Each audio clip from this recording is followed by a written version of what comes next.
Hello students, today we're going to do the second poem which is called An Elementary School Classroom in a Slum. और इसके poet है Stephen Spender. So let's find out a little bit about the poet. He was born in 1909 to 1995. ये इनका life span था. He was an English poet and essayist. तो वो essays भी लिखते थे, साथ के साथ English poems भी लिखते थे.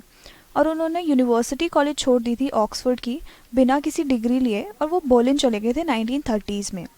तो स्पेंडर ने बहुत ही इंटरेस्ट लिया था पॉलिटिक्स में और उन्होंने अपने आप को डिक्लेयर किया था एक सोशलिस्ट और पैसिफिस्ट की तरह. पैसिफिस्ट वो इंसान होता है जो बिल्कुल भी वॉर्स के अगेंस्ट होता है, उनको वायलेंस बिल्कुल भी नहीं पसंद होती. और सोशलिस्ट वो इंसान होता है जो सोसाइटी के लिए कुछ करना चाहता है. Books by Spender include poems of dedication, the age of being, the creative element. तो ये सारी उनकी कुछ बुक्स हैं. The Struggle of Modern and an Autobiography, World Within World, in an Elementary School Classroom in a Slum. He has concentrated on themes of social injustice and class inequalities. तो उन्होंने ज़्यादातर किस चीज़ में कॉन्सेंट्रेट किया है? Social injustice, कि society में क्या इनजस्टिस हो रहा है, क्या गलत हो रहा है, और साथ के साथ जो क्लास होते हैं, स्टेटस सिंबल्स वगैरह होते हैं, स्टेटस के हिसाब से जो इनइक्वालिटीज़ हो रही है दुनिया में, इन सब चीज़ों को उन्होंने ज़्यादा फोकस किया है, उन सब चीज़ों पे ज़्यादा उन्होंने ध्यान दिया है. तो हम पोएम का आउटलाइन देखते हैं. इस पोएम में बेसिकली उन्होंने क्या किया है, एग्जाम्पल लिया है स्लम चिल्ड्रन का, और वो अटैक करते हैं उन लोगों को जो वीकर सेक्शन को एक्सप्लॉइट कर रहे हैं सोसाइटी के. जैसे कुछ लोग होते हैं जिनके पास सब कुछ होता है, they have money, they have the required resources, but then कुछ लोग होते हैं जिनके पास ये बेसिक नेसेसिटीज़ भी नहीं होती, और जिन लोगों के पास ये नेसेसिटीज़ होती है वो बाकी लोगों को और ज़्यादा एक्सप्लॉइट करते हैं. I write the word here because this is an important word which should be used. Exploit का मतलब होता है किसी और को और ज़्यादा ढोस डाल के उनके ऊपर उनको और ज़्यादा उनका फ़ायदा उठाना. एक्सप्लॉइट करना होता है कि किसी इंसान का फ़ायदा उठाना, और वो एक्सप्लॉइट करते भी किसको है? Weaker section of the society को, जिनके पास ऑलरेडी बेसिक नेसेसिटीज़ नहीं होती. सो बिफोर वी रीड, यहाँ पे लिखा है हैव यू एवर विजिटेड और seen an elementary school in a slum, what does it look like. तो यहाँ पे पूछा जा रहा है हमसे पोएम रीड करने से पहले कि क्या हम में से किसी ने भी कभी कोई एलिमेंट्री स्कूल देखा है जो स्लम एरिया में हो, और वो किस तरह से दिखता है, कि वहाँ की जो रहन सहन है, सब कुछ, जो बच्चे हैं उनके पास क्या बेसिक नेसेसिटीज़ है जो होनी चाहिए एक स्कूल के अंदर या फिर नहीं. तो हमें बस थोड़ा सा ये एक आइडिया के लिए यहाँ पे स्टार्टिंग में लिखा हुआ है. So let's just start with the poem. Far far from gusty waves these children's faces like rootless weeds, the hair torn round their pallor. The tall girl with a weighed down head, the paper-seeming boy with rat's eyes, the stunted unlucky hair of twisted bones reciting a father's gnarled disease, his lessons from his desk, at back of the dim class, one unnoted sweet and young, his eyes live in a dream of squirrel's game, in tree room other than this. So let's look at the word meanings first. यहाँ पे हमें gusty का दिया हुआ है word meaning, जो हमने first line में देखा. गस्टी का मतलब होता है स्टॉमी या फिर बहुत ही तेज़ से फ्लो करने वाली कोई चीज़. तो हम यहाँ पे वेव्स की बात कर रहे हैं, सो बहुत ही तेज़ से ये वेव्स चल रही हैं. Then we have turn round का मीनिंग स्कैटर्ड ओवर. इसका मतलब होता है कि हर चीज़ बिखरी हुई है यहाँ से वहाँ. पालर का मतलब होता है पेल फेसेस, कि उनकी जो फेसेस है वो बिल्कुल कलरलेस है, उनमें कोई कलर नहीं है क्योंकि उनको खाना नहीं मिलता या फिर न्यूट्रिशन नहीं मिलता इनफ. उसके बाद वेड डाउन का मतलब होता है डिप्रेस्ड, कि बहुत ही ज़्यादा सैड दिखने वाला कोई इंसान. द पेपर सीविंग बॉय, यहाँ पे पेपर सीविंग का मतलब होता है कि बहुत ही ज़्यादा थिन इंसान, कोई बहुत ही ज़्यादा एज थिन एज पेपर. उसके बाद ग्नाल्ड का मतलब क्या होता है कि नॉटी मार्क्ड बाय नॉट्स, मतलब नॉट जैसे नॉट क्या होता है? गांठ. सो ग्नाल्ड का मतलब होता है गांठ बंधी हुई हो, ऐसा कुछ दिखने वाला. उसके बाद अननोटेड का मतलब होता है कि नोटिस ना करने वाली कोई चीज़, जैसे कोई नोटिस ही नहीं कर सकता ऐसी चीज़ों को. उसके बाद ट्री रूम क्या होता है? एक ऐसी जगह जो पेड़ के नीचे बनी हुई हो, छोटी सी प्लेस जो पेड़ के नीचे हो कहीं पर. सो हमें वर्ड मीनिंग्स तो पता चल गए. अब let's see the explanation of the first stanza. तो पहले पैराग्राफ में जो पोएट है वो डिस्क्राइब करते हैं कि कितनी पथेटिक और मिजरेबल कंडीशन है. I write it here, pathetic. These are the words you should use while writing the answers, pathetic and miserable. तो ऐसा कंडीशन है उनके क्लासरूम का और चिल्ड्रन का। सो जो पोएट डिस्क्राइब क्या कर रहे हैं कि बहुत ही ज़्यादा पथेटिक और मिजरेबल कंडीशन है children sitting in the class का, मतलब जो भी बच्चे बैठे हुए हैं उस क्लास के अंदर उन सबका बहुत ही बुरा हाल है, वो बहुत ही ज़्यादा मिजरेबल दिख रहे हैं, पथेटिक दिख रहे हैं, मतलब सैड दिख रहे हैं, वो अच्छी कंडीशन में कोई भी उनमें से एक भी बच्चा दिख नहीं रहा। जो उस क्लास में बच्चे बैठे हैं वो बाकी यूजुअल बच्चों की तरह ही दिख रहे हैं, वो बट सब के सब बहुत दूर हैं जो ब्यूटीफुल साइड्स ऑफ नेचर हैं, जैसे हम देख रहे हैं फार फ्रॉम गस्टी वेव्स, जो बीचेस के वेव्स होते हैं उन सब से बहुत ही दूर हैं ये सारे बच्चे, जो भी ब्यूटीफुल साइड्स ऑफ नेचर है उन सब से बहुत दूर है। दिखने में वो बहुत ही ज़्यादा वीक लग रहे हैं और भूखे लग रहे हैं, और उनके जो बाल है वो ऐसे लग रहे हैं रूटलेस वीड हो। वीड क्या होता है? ऐसी चीज़ जो ऐसा वाला प्लांट जो अपने आप ही उग जाता है और वो बाकी जो असली जो प्लांट्स होते हैं जो हम यूज़ कर सकते हैं, जो वेजिटेबल्स या फिर कोई भी इंपॉर्टेंट प्लांट्स होते हैं, उनमें से वो सारा का सारा न्यूट्रिशन चुरा लेते हैं और उनका कुछ फ़ायदा नहीं होता। तो उनके जो बाल है वो रूटलेस वीड्स की तरह दिख रहे होते हैं, उनके पेल फेसेस के ऊपर वो आ रहे होते हैं, उनके जो बाल होते हैं उनके पेल फेसेस के ऊपर बिखरे हुए होते हैं। और जो बाकी स्कूल चिल्ड्रन होते हैं उनकी तरह वो बच्चे नहीं होते, क्योंकि यूजुअली बच्चे बहुत एनर्जेटिक होते हैं, फुल ऑफ लाइफ होते हैं, बट ये वाले जो बच्चे हैं वो सबके सब बहुत ही लाइफलेस लग रहे हैं, बहुत ही ज़्यादा डिप्रेस्ड लग रहे हैं। जो चिल्ड्रन हैं स्लम के वो अनवांटेड माने जाते हैं सोसाइटी में, माने जा रहे हैं, क्योंकि वो वीड यहाँ पे जैसे रेफ़र किया है वीड की तरह उनको, कि वो अनवांटेड है उस गार्डन में, जैसे दुनिया को एक गार्डन की तरह माना जा रहा है और इस गार्डन में वो वीड उनको तोड़ तोड़ के निकाला जाता है यूजुअली गार्डन्स में वीड को। तो इसी तरह से जो स्लम के बच्चे हैं उनको अनवांटेड बोला गया सोसाइटी में। और इस थर्ड लाइन में हम देखेंगे कि एक टॉल गर्ल की बात करी गई है यहाँ पे क्लासरूम में, जो बहुत ही ज़्यादा डिप्रेस्ड लग रही है दिखने में। और इस टॉल गर्ल की डिप्रेशन का रीज़न क्या है? कि ऐसा हो सकता है, ऐसा है कि वो अपनी पॉवर्टी के वजह से अपने इतना ज़्यादा मेंटली और फिज़िकली एग्जॉस्टेड है कि वो अपने थॉट्स के साथ, सैड थॉट्स से इतना ज़्यादा बर्डन हो चुके हैं, मतलब उसके ऊपर इतना ज़्यादा भार है अपने सैड थॉट्स का, क्योंकि वो मेंटली और फिज़िकली एग्जॉस्ट हो चुकी है, थक चुकी है पॉवर्टी से। तो यहाँ पे सारे के सारे जितने भी बच्चे हैं वैसे तो सभी पॉवर्टी स्ट्रिकन है, मतलब सभी के सभी पॉवर्टी का शिकार हैं। पॉवर्टी क्या होता है? गरीबी। उसके बाद the other students of the class are not in a better situation either, तो बस जो बाकी बच्चे हैं उस क्लास के उनके पास भी कोई बेटर सिचुएशन नहीं है। So just like this tall girl there is another boy in the class जो इतना पतला है कि उसको ऐसे डिस्क्राइब किया है कि एज थिन एज पेपर, और अनडाउटेडली उस बच्चे को डेफिनेटली माल न्यूट्रिशन है।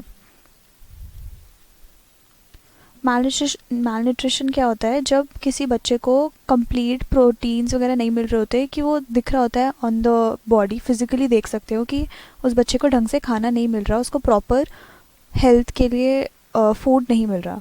तो उसकी आंखें ऐसी है जैसे कोई रैट की आंखें हो। रैट क्या होता है? चूहा। चूहे की आंखों जैसी उसकी आंखें थी। और फिर एक और लड़का था क्लास में जिसको अपने फादर की डिजीज़ मिल गई थी, gnarled disease. We can see reciting of fathers gnarled disease, मतलब उसको देख के ही पता चल रहा था कि उसने अपनी फादर की जो डिजीज़ है उसको इनहेरिट किया है। उसके बाद और वो हम देख के बता सकते हैं कि उसके जो फादर हैं उनको आर्थराइटिस थी, बिकॉज उनको बोन्स का कुछ दिक्कत था, कुछ कमी लग रही थी, क्योंकि उनके बोन्स इतने ट्विस्टेड थे बच्चे के। तो उससे पता चल रहा था कि उसके फादर को डेफिनेटली आर्थराइटिस था। Because of the disease he has stunted growth and his bones are twisted. तो इसी डिजीज़ की वजह से उसकी ग्रोथ जो थी बहुत ज़्यादा जल्दी से वो ग्रो कर गया, तो स्टंट हो गई उसकी ग्रोथ, और उसके जो बोन्स है वो ट्विस्टेड थे। तो so it was quite clear कि उसने अपने डैड से, मतलब उसने अपने फादर से वो डिज़ीज़ जो है इनहेरिट करी है। उसके बाद लास्ट में वो अपने लास्ट बेंचेस में बैठ के रिसाइट कर रहा है, कुछ भी जो भी लेसन चल रहा होगा क्लास में वो अपने लास्ट बेंचेस में बैठ के, लास्ट डेस्क पे बैठ के रिसाइट कर रहा था जो भी लेसन है। उसके बाद आखिरी जो सीट्स हैं वहाँ पर एक और लड़का बैठा है, स्वीट सा, यंग सा, जिसको ज़्यादा लोग नोटिस भी नहीं कर रहे हैं, अननोटेड, जैसे हमने पहले मीनिंग देखा था कि इसका मीनिंग होता है अननोटिस्ड। तो जो क्लास है यहाँ पे हमें डिस्क्रिप्शन भी दिया हुआ है कि डिम है, वहाँ पे ज़्यादा लाइट भी नहीं है। तो ये जो स्वीट एंड यंग बॉय है, इसकी आंखों को देख के ऐसा लग रहा है जैसे कि वो कुछ ड्रीम कर रहा हो, जैसे कोई स्क्विरल्स वगैरह ट्री पे खेल रही हो, वो ये चीज़ ड्रीम कर रहा है कि वो स्क्विरल्स को देख रहा है खेलते हुए, गिलहरी को देख रहा है ट्रीज़ पे खेलते हुए। तो जो डल और मोनोटोनस एटमॉस्फेयर है, लेट्स राइट इट हियर कि जो क्लासरूम का एटमॉस्फेयर कैसा है? Dull and monotonous.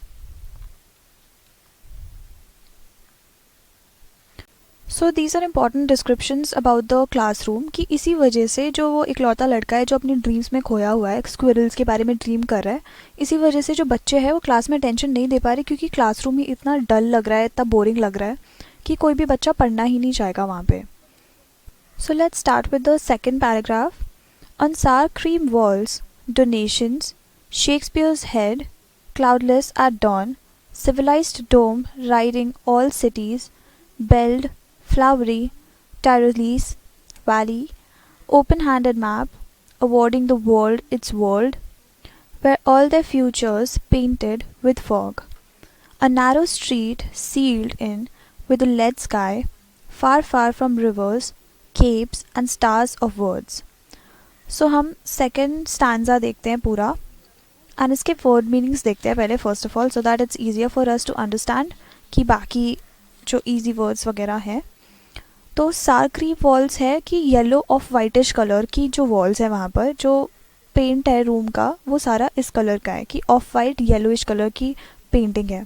और वो पेंटिंग कलर करवाया भी किससे, डोनेशन से, कि मतलब बाकी जो गवर्नमेंट डोनेशंस वगैरह होती है उसके थ्रू. शेक्सपियर्स हेड कि उनके शेक्सपियर का एक हेड रखा हुआ है, वहाँ पे एक पिक्चर रखी हुई है या फिर एक स्टैचू रखा हुआ है. ओके उसके बाद सिविलाइज्ड डोम. सिविलाइज्ड डोम क्या होता है कि एक इंस्टीट्यूशन जो सिविलाइजेशन का सिंबल होता है.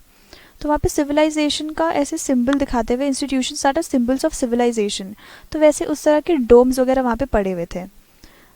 बेल्ट मतलब हैविंग बेल्स, जैसे हमने यहाँ पे देखा है बेल्ट, यहाँ पे उस रूम के अंदर, उस क्लासरूम के अंदर बेल्स भी है. टायरोलीस वैली है एक वैली इन टायरोल जो ऑस्ट्रियन अल्पाइन प्रोविंस में है. उसके बाद वर्ल्ड इट्स वर्ल्ड हम यहाँ पे देखते हैं सेकंड लास्ट लाइन, ये थर्ड लास्ट लाइन में वर्ल्ड इट्स वर्ल्ड, इसका होता है कि giving as a reward a world that is conquered and partitioned, कि यहाँ पे जो अवार्ड भी करा जा रहा है जो वर्ल्ड उसको भी पार्टीशन करा जा रहा है, उसको भी बांटा जा रहा है और ज़्यादा. And yet for these children these Windows not this map there world were all their futures painted with the fog. उसके बाद लेड स्काई का हमें मीनिंग देखना पड़ेगा कि लेड स्काई इसलिए बोला गया क्योंकि वहाँ पे बहुत ही ज़्यादा डल और डिम लेड स्काई है क्योंकि वहाँ पे इतनी ज़्यादा फॉग है.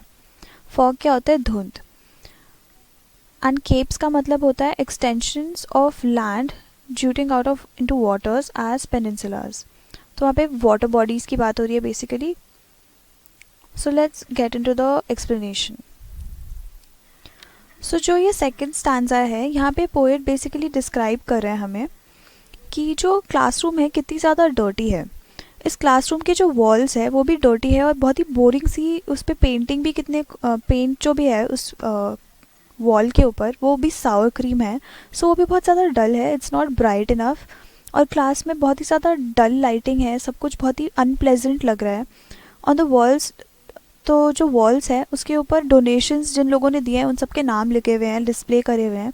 और फिर वहाँ पे एक शेक्सपियर की पिक्चर भी है वॉल के ऊपर. और साथ के साथ पिक्चर्स हैं डोम्स के ऑफ बिग सिटीज़ जो रिप्रेजेंट क्या करते हैं, क्वालिटी ऑफ लाइफ उन सिटीज़ के अंदर, जो कि जो ये स्लम के बच्चे हैं उनको कभी नहीं मिलने वाली. और साथ के साथ early morning sky shone as cloudless in another picture. और दूसरी पिक्चर में हम देख सकते हैं कि एक मॉर्निंग स्काई दिखाया हुआ है जहाँ पे क्लाउड ही नहीं है, क्लाउडलेस पिक्चर है जो बहुत ही बोरिंग सी पिक्चर है. There is also picture of a beautiful Tyrolese valley. वहाँ पे एक टायरोलीस वैली की भी फ़ोटो है जो ऑस्ट्रियन अल्पाइन प्रोविंस में मिली जाती है और उसमें बहुत सारे फ्लावर्स वगैरह हैं, बहुत ही ज़्यादा सुंदर सा सीनरी है.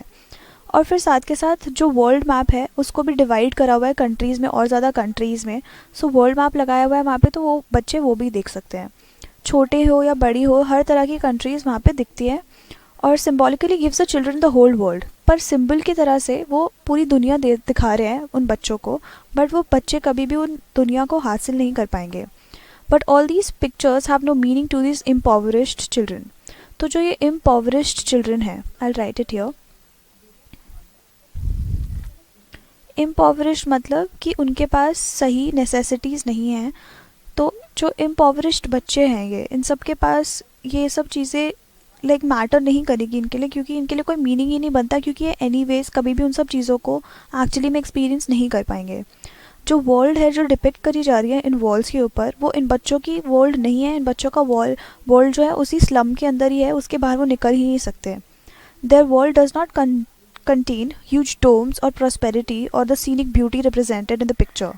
तो इन सब की दुनिया में जो ये ह्यूज डोम्स है, जो बड़ी बड़ी सिटीज़ के डोम्स वगैरह लगाए हुए हैं वॉल्स के ऊपर, या फिर जो प्रॉस्पेरिटी है, जो बाकी जो भी प्रॉस्पेरिटी हम देख रहे हैं, या फिर ये जो सीनिक ब्यूटी है, ये सब कुछ वो बच्चे एक्सपीरियंस नहीं कर सकते क्योंकि वो अपने स्लम्स के बाहर ही नहीं जा पाते। Unfortunately there world is painted with fog. पर बुरी बात तो ये है कि उनका जो पूरा का पूरा दुनिया है वो फॉग से पेंटेड है, मतलब वो सब कुछ बहुत ज़्यादा डल है, धुंधला सा पड़ गया उनका पूरा का पूरा वर्ल्ड। क्योंकि और फॉग क्या चीज़ रिप्रेजेंट करता है? फॉग रिप्रेजेंट करता है होपलेसनेस और हंगर, कि इनका जो पॉवर्टी है, पॉवर्टी स्ट्रिकन लाइफ है, वो सब कुछ ये किसी तरह से होपलेसनेस वगैरह दिखा रहा है। होपलेसनेस एंड हंगर, कि जो ये बच्चे हैं सबके सब भूखे हैं और होपलेस हैं, इनको होप ही नहीं मिल सकती कहीं से भी कि इनका कभी अच्छा दिन आएगा। उनकी जो फ्यूचर है वो बहुत ही ग्रिम है और अनसर्टेन है। ग्रिम मतलब बहुत ही ज़्यादा डल है, और अनसर्टेन है कि वो आगे कभी कुछ कर पाएंगे। And sealed with a dark and dull sky, और ये स्टक है एक ही जगह पे, बंधे हुए हैं एक ही जगह पे, जो कि बहुत ज़्यादा डल है और बहुत ही ज़्यादा डार्क है। उनका जो फ्यूचर है कहीं से भी ब्राइट नहीं लग रहा, क्योंकि इनको जो थोड़ी बहुत एजुकेशन मिल रही है उसमें भी क्वालिटी नहीं है। देर जस्ट थोड़ा सा बेसिक एजुकेशन होता है उनको, वही मिल रहा है। The poet again says that there world is far away from the actual world of reverse and caves. तो हम नीचे की लाइंस में देख सकते हैं कि जो पोएट है उन्होंने फिर से बोला है कि इनकी जो लाइफ है वो रिवर्स और केव्स और ऐसी सुंदर सुंदर चीज़ों से बहुत ज़्यादा दूर है। These things are like stars in the sky. इनके लिए ये स्टार्स की तरह है जो स्काई में है, जो कभी वो छू नहीं सकते। ये इनके लिए सिर्फ बातों वाली बातें हो गई कि मतलब बस तुम बोल दो, बट देन कभी वो उनको हासिल नहीं कर पाएंगे।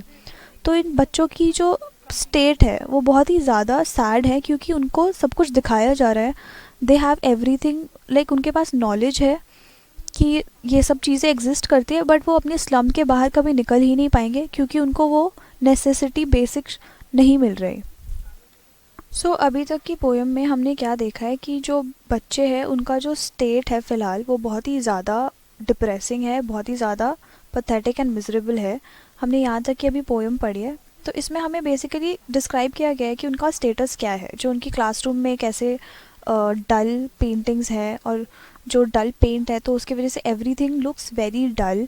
और उनके क्लासरूम के अंदर उनको उम्मीद देने के लिए बहुत कुछ चीज़ें लगाई हुई हैं, जैसे टायरीज वैली, और उसमें टायरीज वैली की सीनरी जो है उसमें फ्लावर्स हैं, तो बहुत ही सुंदर नेचुरल ब्यूटी, सीनिक ब्यूटी उनके पास है देखने को। But at the same time वो कभी भी उन सब चीज़ों को हासिल नहीं कर पाएंगे अपने आप से, बिकॉज उनके पास वो बेसिक नेसेसिटीज़ ही नहीं है। उन बच्चों की दुनिया उनके विंडोज़ तक जाके ख़त्म हो जाती है, उसके बाहर वो कभी देख ही नहीं पाते। उनका पूरा का पूरा फ्यूचर जो है वो पेंट किससे हुआ पड़ा है? फॉग से, विच रिप्रेजेंट्स कि उनका जो फ्यूचर है वो बहुत ही ज़्यादा ब्लीक है, मतलब it's not gonna be very successful. और उनके पास उतने बेसिक नेसेसिटीज़ नहीं है, उनको उतना नॉलेज नहीं दिया जा रहा, उनको इतनी अटेंशन नहीं दी जा रही कि वो एक्चुअली अपने लाइफ को टर्न अराउंड कर पाए बाय लर्निंग एंड अपने पैरों पे खड़े हो पाए। ऐसा हो ही नहीं सकता क्योंकि उनको बेसिक जो नेसेसिटी मिलनी चाहिए वही नहीं मिल रही।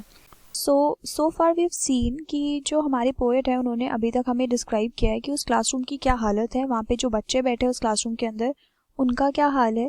कि हमने देखा था कि वो बहुत ही ज़्यादा माल न्यूट्रिशन है, उनको बेसिक नेसेसिटीज़ भी नहीं मिल रही, और साथ के साथ उनकी जो आगे फ्यूचर है वो भी हमें बहुत ज़्यादा ब्लीक लग रहा है। और उसके लिए हमें काफ़ी चीज़ें दिखाई है, जो कंट्रास्टिंग चीज़ें उनके क्लासरूम के अंदर वॉल्स पे चिपकी हुई हैं, जैसे कि उनको सीनिक ब्यूटी दिखाई हुई है और उनको होप्स एंड ड्रीम्स दिए हुए हैं उन फोटोज़ के थ्रू। बट देन हमें पता है कि उनके पास वो बेसिक नेसेसिटीज़ है नहीं कि वो एक्चुअली पढ़ लिख कर अपने आप को उतना ज़्यादा केपेबल बना पाए कि वो एक्चुअली उन सब चीज़ों को हासिल कर पाए। उनकी जो लाइफ्स है वो क्लासरूम के विंडोज़ तक ही सीमित है, वो अपने स्लम के बाहर कभी निकल ही नहीं पाएंगे। सो हम स्टार्ट करते हैं with our third paragraph. Surely Shakespeare is wicked, the map a bad example, with ships and sun and love tempting them to steal, for lives that slyly turn into their crumpled holes, from fog to endless night. On their slag heap, these children were skinny peeped through by bones and spectacles of steel, with mended glass, like bottle bits on stones, all of their time and space a foggy slum. So blot their maps with slum as big as dome. So firstly let's just see कि इसमें कुछ important words होंगे जिनका हमें meaning जानना ज़रूरी है.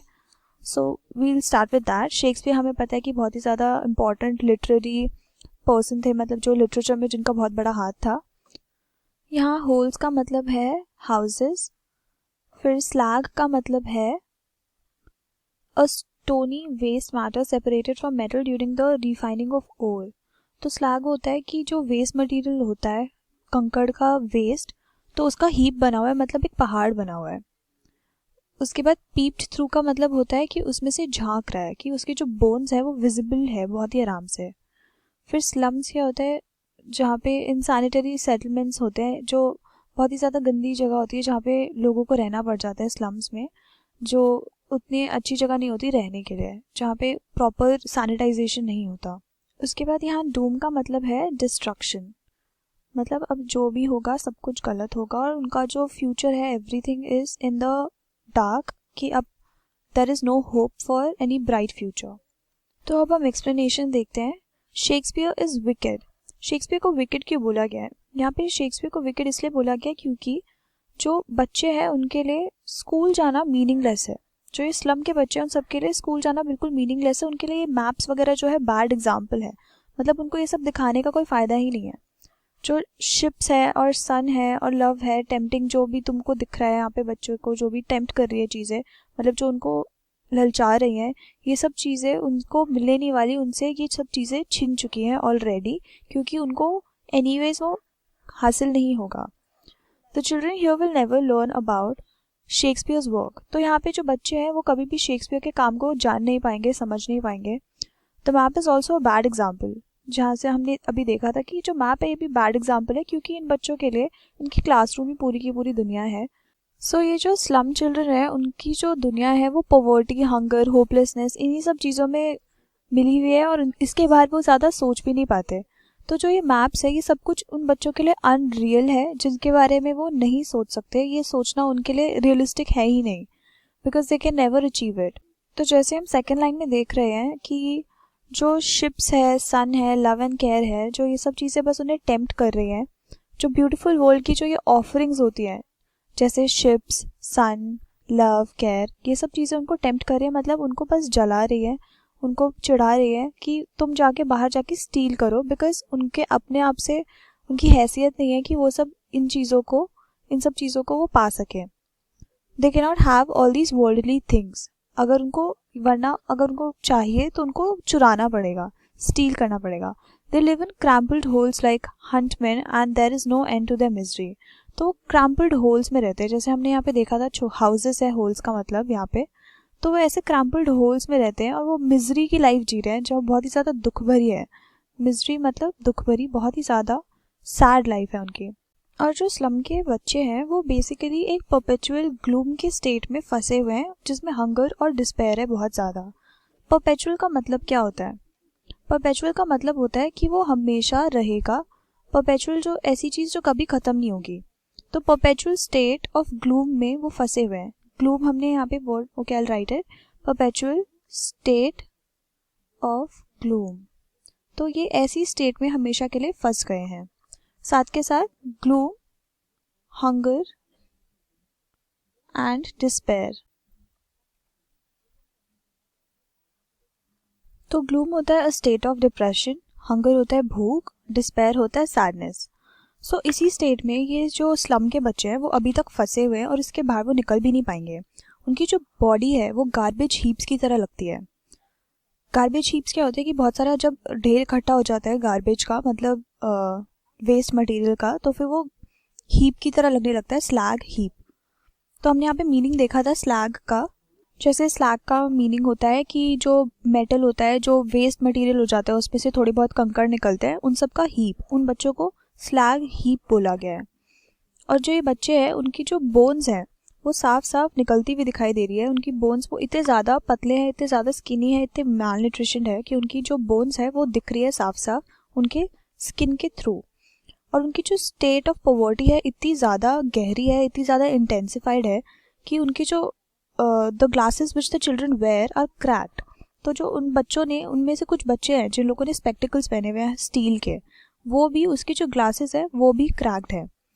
With मेंडेड glasses, मतलब किसी तरह ग्लासेस उन्होंने बनाए हुए हैं, और वो भी उसके जो ग्लासेस है वो भी बॉटल्ड बिट्स की तरह है, कि मतलब टूटे हुए ग्लासेस है, ब्रोकन पीसेस की तरह लग रहे हैं, जो ग्लास का बॉटल का ब्रोकन पीसेस होता है उसकी तरह दिखता है। All their life is being destroyed here in the slum. तो उनकी जो पूरी की पूरी लाइफ है वो सबकी सब खराब हो रही है स्लम में रहते हुए, और उनकी जो स्लम है, जो ये जगह है स्लम, उनके लिए एक डूम की तरह है ऑन द मैप्स। मतलब इन बच्चों की लाइफ अब डोम बन चुकी है कि यहाँ पे कोई होप ही नहीं रहा कि वो आगे कभी कुछ कर पाएंगे अपनी लाइफ में और अपनी फ्यूचर को समहाउ ब्राइट कर पाएंगे और इस स्लम जैसे डूम के एरिया में से बाहर निकल पाएंगे जहाँ पे ये बस एक जगह स्टक है और फंसे हुए हैं। सो let's start with the next paragraph now. Unless governor, inspector, visitor, this map becomes a window, and these windows that shut upon their lives like catacombs break open till they break the town, and show the children to green fields, and make their world run azure on cold sands, and let their tongues run naked into books, the white and green leaves open, history, their whole language is the sun. So यहाँ पे हमारी last paragraph complete हो जाती है। तो यहाँ shut upon their lives का क्या मतलब होगा कि वो उनकी प्रोग्रेस को ब्लॉक कर रहे हैं, कि ब्लॉकिंग द प्रोग्रेस।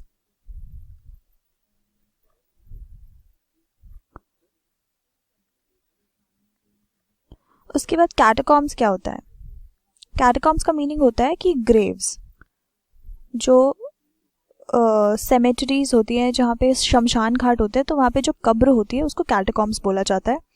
अजूर का मतलब होता है कि एक ब्राइट ब्लू कलर का स्काई होना। तो यहाँ पे हम एक्चुअली स्लम्स में तो ये ब्राइट ब्लू कलर सैंड नहीं देख सकते। फिर गोल्ड सैंड, की गोल्डन कलर की रेत। उसके बाद रन नेकेड का मतलब क्या होता है कि एक्सप्रेस देमसेल्व्स फ्रीली। यहाँ पे लिखा है रन नेकेड, इसका मतलब होता है एक्सप्रेसिंग देमसेल्व्स फ्रीली। सो अब हम इसका एक्सप्लेनेशन समझते हैं। तो जो ये बच्चे हैं ये हमेशा सफ़र करते रहेंगे, जैसे इस हेल के अंदर सफ़र करते रहेंगे जब तक कि कोई गवर्नर या कोई ऑफिशियल या कोई इंस्पेक्टर या एजुकेशनिस्ट, कोई भी ऐसा बड़ा इंसान उस स्कूल को विजिट करने नहीं आता और उनको हेल्प करने के लिए आगे नहीं आता। तो जो पोएट है वो चाहते हैं कि इस सिविलाइज्ड वर्ल्ड में ये जो गैप है कि कुछ लोग जो जिनके पास नेसेसिटीज़ नहीं है और जिन लोगों के पास नेसेसिटीज़ है उसको ब्रिज करा जाए, मतलब उसको जोड़ा जाए। Finally they should offer these children a glimpse of a better world. मतलब उन सब बच्चों को जो ये स्लम में रहते हैं इनको एक ग्लिम्स मिलना चाहिए, एक झलक मिलनी चाहिए कि बेटर वर्ल्ड में कैसे रहा जा सकता है। सो दैट जो ये मैप्स वगैरह है एक्चुअली भी उनकी एक विंडो बने, उनके लिए एक सहारा बने, उनके लिए एक तरह से एक वे खोले जिससे वो इस एक्चुअली ब्यूटीफुल और चार्मिंग वर्ल्ड को जी सके और उसको एक्चुअली अप्रिशिएट कर सके और उसका अच्छे से मज़ा ले सके। जो आउटसाइड वर्ल्ड है उसकी बात हो रही है यहाँ पे। और फिर जो ये विंडोज़ है इस एलिमेंट्री स्कूल क्लासरूम की, जो इनकी होप्स एंड ड्रीम्स को कन्फाइन कर रही है, मतलब एक ही जगह पे पकड़ के रख रही है, उसके बाहर उसको जाने नहीं दे रही। तो जो ये कन्फाइनमेंट की जो बंदिश है उसको ब्रेक करना पड़ेगा, सो दैट जो ये बच्चे हैं उनको बाहर लेके जा पाए हम कहीं पे, जैसे ग्रीन फील्ड्स वगैरह हैं, और इस फिल्दी सराउंडिंग में से निकाल के उन ग्रीन फील्ड्स में उनको लेके जाया जा सके। जो पोएट है वो डिज़ायर करते हैं कि जो ये चिल्ड्रन हैं, जो बच्चे हैं स्लम में रहने वाले, उनको अलाउ किया जाए, उनको एक परमिशन दी जाए कि तुम फ्रीली गोल्डन सैंड्स में जाके खेलो और क्लियर स्काई का मज़ा लो। तो इस तरह से वो कहीं से थोड़ा बहुत प्रोग्रेस कर रहे हैं अपनी लाइफ में, कि उनकी लाइफ उतनी ज़्यादा डिप्रेसिंग और ब्लीक नहीं लगेगी, उतनी ज़्यादा ग्लूमी नहीं लगेगी जैसे हमने पहले पढ़ा था। They should be allowed to have quality education, कि मतलब उनको सही तरह से एजुकेशन मिलनी चाहिए और उसके साथ के साथ उनको जो एजुकेशन है वो एक्चुअली हेल्प भी करनी चाहिए बहुत ही ज़्यादा मात्रा में, because according to the poet history is written by those whose language has the warmth and energy of the sun. इसका मतलब क्या हुआ कि पोएट ऐसा मानते हैं कि हिस्ट्री मतलब बड़े लोग कोई वही बन सकते हैं, ऐसी कुछ बहुत ज़्यादा बड़ा कुछ पब्लिशमेंट या फिर कुछ बड़ा काम वही कर सकते हैं जो एक्चुअली खुश हो, जिनके पास एक्चुअली वो बेसिक नेसेसिटीज़ हो, इनफ उनके पास नेसेसिटी होनी चाहिए सो दैट वो एक्चुअली अपना पोटेंशियल को यूज़ कर पाए टू द फुलेस्ट। तो हम लास्ट पैराग्राफ में देखते हैं कि कैसे पोएट का टोन चेंज हुआ है। अभी तक वो सिर्फ चीज़ों को बहुत ही ज़्यादा डिप्रेसिंग वे में प्रेजेंट कर रहे थे, मतलब वो एग्जैक्टली फैक्ट्स बता रहे थे कि वहाँ का क्या स्टेटस है, but at the same time by the end of the poem last paragraph में उन्होंने हमें इसका सोल्यूशन दिया है, थोड़ा ऑप्टिमिस्टिक नोट पे पोएम को ख़त्म किया है। So let's look into the poetic devices now. So हम यहाँ पे काफ़ी बारी सिमिली देख सकते हैं। यहाँ पे कंपैरिजन हमने काफ़ी बारी देखा था, जैसे बात करी गई है रूटलेस वीड की, उसके बाद लाइक बॉटल बिट्स की। तो यहाँ पे सिमिली काफ़ी बारी यूज़ हुआ है इस पोएम में। उसके बाद मेटाफॉर यूज़ हुआ है। तो मेटाफॉर कैसे यूज़ हुआ है? पेपर सीमिंग बॉय, यहाँ पे बोला गया कि वो लड़का इतना ज़्यादा पतला था कि वो पेपर की तरह दिख रहा था, तो यहाँ पे कंपैरिजन किया हुआ है थोड़ा सा। उसके बाद shot upon the lives like catacombs, यहाँ पे भी सिमिली हम देख सकते हैं, यहाँ पे लिखा हुआ है लाइक कैटाकॉम्स से यहाँ पे कंपैरिजन किया गया है। फिर लास्ट 4 लाइंस में विजुअल इमेजरी है। I will right the third one here, visual imagery. कैसे कि लास्ट की कुछ लाइंस में बहुत ही ज़्यादा हमें विविड आइडियाज़ दिए हुए, जैसे green fields, gold sands, azure. So this helps the reader to imagine better, and सब कुछ हम अपने इमेजिनेशन में सब कुछ प्ले कर सकते हैं, सब कुछ हम अच्छे से इमेजिन कर सकते हैं। तो इस पोएम का सेंट्रल थीम क्या था कि पैराडॉक्स की बात करी हुई है। पैराडॉक्स क्या होता है कि कंप्लीट ऑपोजिट चीज़ें इसमें हम देख सकते हैं। जैसे एलिमेंट्री स्कूल है, वो भी स्लम के अंदर, जहाँ पे पढ़ाई तो करवाई जा रही है बट देन उसमें कुछ एक्चुअल पढ़ाई नहीं हो रही, जिससे उन बच्चों को एक्चुअली थोड़ा बहुत भी बेनिफिट होगा। सो स्पेंडर बहुत ही ज़्यादा, जो हमारे पोएट है, वो बहुत ज़्यादा स्ट्रांगली बिलीव करते हैं कि एजुकेशन प्रोवाइड करने से सिर्फ, और वो भी मीनियल एजुकेशन प्रोवाइड करने से ज़्यादा कुछ नहीं होता। You can not hope to provide education to children who are poor and hungry. तो जो बच्चे ऑलरेडी भूखे हैं और ऑलरेडी उनके पास नेसेसिटीज़ नहीं है, उनको एजुकेशन जैसी चीज़ें उतना ज़्यादा मैटर नहीं करेंगी, क्योंकि उनके पास बेसिक जो ह्यूमन नीड्स होती है उनकी वही नहीं पूरी हो रही, तो उनको एजुकेशन से ज़्यादा फ़र्क नहीं पड़ेगा। First of all you have to fulfil the basic needs, उसके बाद ही वो एजुकेशन के बारे में कुछ सोच पाएंगे। और उसके बाद इस पूरे पोएम में हम होपलेसनेस देख सकते हैं, सेंस ऑफ होपलेसनेस, और फिर lack of a bright future देख सकते हैं। जैसे कुछ वर्ड्स ने हमें यहाँ पे सजेस्ट किया है, जैसे फॉग, फॉगी स्लम। तो इससे हमें पता चल रहा है कि कितना ग्लूमी है यहाँ का एनवायरनमेंट, सब कुछ इधर पूरा कैसे माहौल बना हुआ है, हमें ये सब पता चलता है इससे कि वहाँ पे पॉवर्टी है, हंगर है, होपलेसनेस है। और फिर जो ये फैक्ट है कि वो रेस्ट ऑफ द वर्ल्ड से कट ऑफ है completely, because we can see कि उनकी जो पूरी की पूरी दुनिया है वो उनके स्लम्स के अंदर ही एग्जिस्ट करती है, उसके बाहर वो जाते ही नहीं और ना तो जा सकते हैं। और उनकी हालत इतनी ज़्यादा बुरी है कि उनकी जो लाइव्स है, मतलब वो कैटाकॉम्स में, मतलब ग्रेव भी उनकी यहीं स्लम्स में आके ख़त्म हो जाएंगी, वो उनका देहांत भी यहीं पर हो जाएगा। बट इन सब चीज़ों का एक ही सोल्यूशन है कि ये जो रूल है, जो ये टाउन है, उसको सब कुछ ब्रेक करो और इन बच्चों को ये फ्रीडम मिलनी चाहिए कि वो घूम पाए, यहाँ वहाँ जा पाए, गोल्डन सैंड्स में जाके थोड़ा बहुत खेल पाए, और उनके जो टंग्स है वो बुक्स को पढ़ पाए, मतलब जो रीड करेंगे तो उनकी टंग्स चलेंगी, तो उस हिसाब से वो नई नई चीज़ें पढ़ पाए, अच्छे से अपने आप को एजुकेट कर पाए।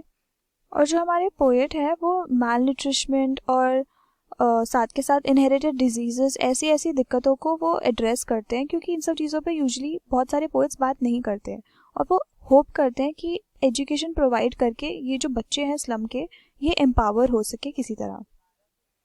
तो इस पोएम में हम सोशल इनजस्टिस देख सकते हैं, क्लास इनइक्वालिटीज़ देख सकते हैं सोसाइटी में जो होती है, और आयरनी देख सकते हैं कि कितना ज़्यादा एग्जिस्टेंस इन बच्चों का मार्जिनलाइज्ड है, और उनकी जो सिस्टम है कितना ज़्यादा पुअर है ऑफ एजुकेशन। मार्जिनलाइज का मतलब क्या होता है कि जो ये स्लम के बच्चे हैं उन सबको इन लोगों ने इतना इनसिग्निफिकेंट बना दिया है, इनको इम्पॉर्टेंट पीपल की तरह ट्रीट नहीं किया जाता, इनका होना ना होना एक बराबर होता है इन अ वे। और इस पूरी पोएम में हम देख सकते हैं कि जो पोएट है वो अपील कर रहे हैं रीडर्स को, स्पेशली जो एजुकेटेड और वेल ऑफ सोसाइटी है, कि इन पुअर चिल्ड्रन को जाके हेल्प करे और उनको इस मिजरेबल सराउंडिंग में से फ्री करे। उनका अपील ये है कि जो ये चिल्ड्रन है उनको क्वालिटी एजुकेशन मिलना चाहिए, because education is the key कि वो आगे अपना फ्यूचर बेटर बना पाए। सो जैसे कि हमने अभी तक देखा कि जो ये पोएट है वो एक्चुअली में सोशलिस्ट और पैसिफिस्ट इंसान है, जो वो बेसिकली सोसाइटी का अपलिफ्टमेंट चाहते हैं। So this is exactly what we seen in the poem. तो इनइक्वालिटीज़ एंड इनजस्टिस के अगेंस्ट वो खड़े होते हैं अपने पोएम्स में. He tries to bring about a movement, so which is definitely done here कि उन्होंने एटलीस्ट जो रीडर्स हैं उनको अवेयर बनाया. So this is it for the poem. Thank you for listening.